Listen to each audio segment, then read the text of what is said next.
Good morning mga ka-farmers. Okay, balik na naman tayo sa ating pag-harvest dito mga ka-farmers, tapos na 'yan. At parang nahakot na 'yan ni co-driver ko. Dito hindi pa. Yan si co-driver ko. Co-driver, good morning. Oh. Yan, tapos na dito banda mga ka-farmers. Dito na tayo sa kabila. Dito tapos na rin. Yan oh. Dito tapos na. Ay, umuwi kasi tayo mga ka-farmers dahil nagugutom tayo. Dito tapos na rin yan.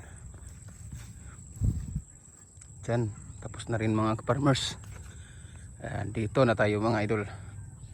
Last na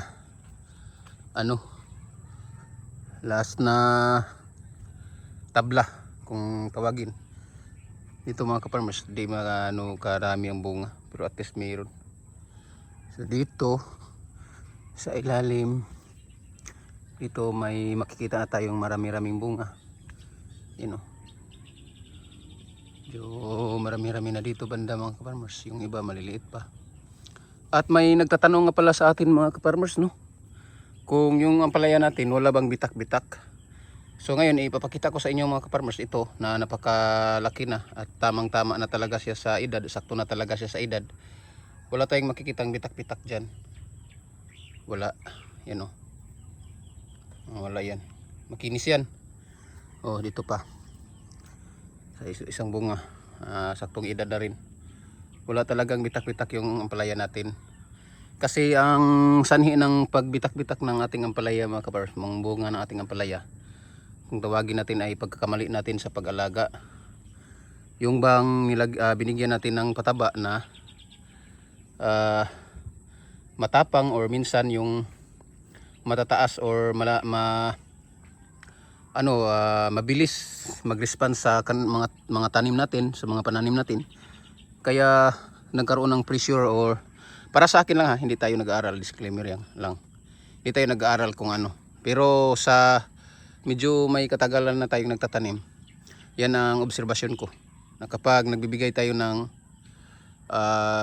matapang na pataba or gumamit tayo ng mga mamahalin na pataba katulad ng mga kumbaga matataas na grado na pataba, yan ang dahilan kung bakit nagkabitak-bitak yung bunga ng ating ampalaya, lalo na kapag ganitong edad na medyo matanda na. Dahil yan sa mga ka-farmers, kumbaga na pressure sila, or kung sa Cebuano napugos yung pagtubo nila ng bunga. Kumbaga paano ba yan sabihin Tagalog? Cebuano, Bisaya na lang. Naahat o paglihok yung bunga ng ating mga pananim. Kumbaga nape-pressure sila sa paglaki. Kahit na hindi pa sana sila lalaki ng ganyan kalaki, dahil sa pataba na binigay natin, nape-pressure sila na lumaki kaagad. Kaya nagkaroon ng bitak-bitak yung ating mga bunga ng ating ampalaya. Pero sa akin, dahil yung ginagamit natin ay Trifol 410 lang talaga, ganyan, kumbaga naano ang paglaki nila. Kumbaga sa Bisaya naagad lang ang paglihok sa atong bunga, sa atong tanom, sa atong palaya. Yun na siya mga ka-farmers. Hindi yan, may nagtanong kasi sa atin, kalimutan ko lang kung sinong pangalan ng idol ka-farmer natin. Kasi yung ampalaya daw niya ay nagkaroon ng bitak-bitak sa balat. Tingnan nyo dito sa pinakaloob. Kadalasan may nakikita tayo kapag ganyan magkabitak-bitak na. Yun, na talaga, sakto sa edad na talaga yan. Lalo na sa minsan sa segunda, katulad nito na bumaluktot. Kadalasan ay nagkabitak-bitak yan, ay may nakikita tayo ganyan, pero sa atin wala.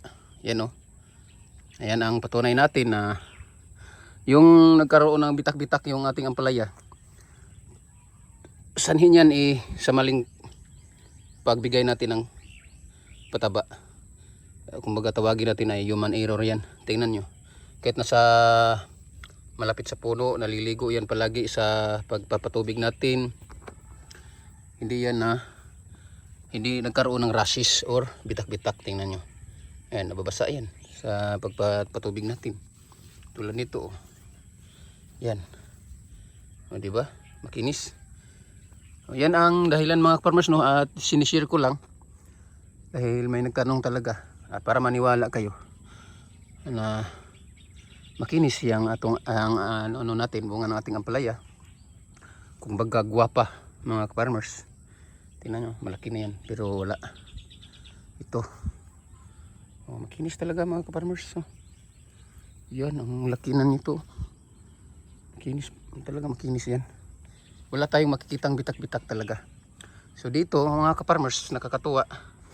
Kasi parang medyo marami-rami dito dahil itong nag-iisang linya lang talaga to eh, na hindi na naapektuhan masyado nung maliit pa, so, nung binuhusan kami, tayo ng matinding ulan dito. Itong linya na to hindi na ano talaga, hindi naapektuhan masyado, kaya nagkaroon na nakapaglago sila ng maayos, nakapagbigay ng medyo marami-raming bunga. Tingnan natin dito, napakaganda tingnan.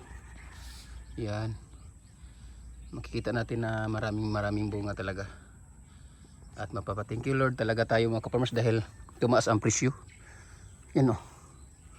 Yan.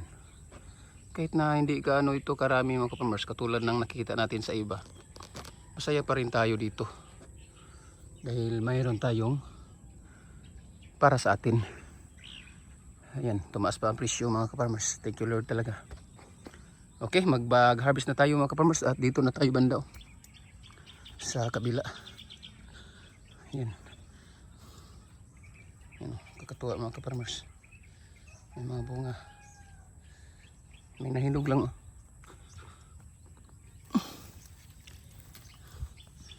Maluktot.